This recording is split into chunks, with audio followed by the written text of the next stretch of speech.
This is a comparison between the Xbox Series X and the Xbox Series S boot time, and then after we'll load a game and see which one will load faster. Alright, 3, 2, 1, go.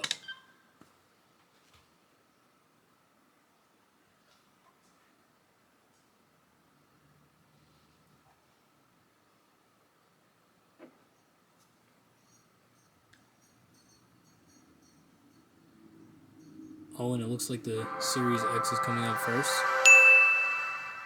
Oh wow. It was actually pretty significant, but not too bad a difference. And now we're gonna load up Fortnite and we're gonna see which one loads faster. 3, 2, 1, go.